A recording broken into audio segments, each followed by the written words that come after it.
اسجدوا للشمس، بر آفتاب سجده نکنین، بر قمر سجده نکنین.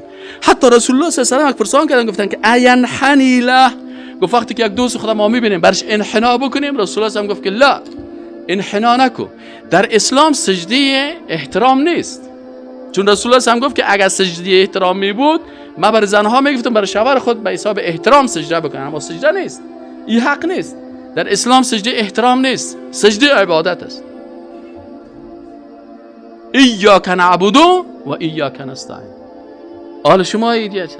این حال بعضی کساس میرسه بر از قرار ده پایه‌اش خدا میپرده و سجده میکنه. این عقیدهش درست است یا عقیدهش فاسد است؟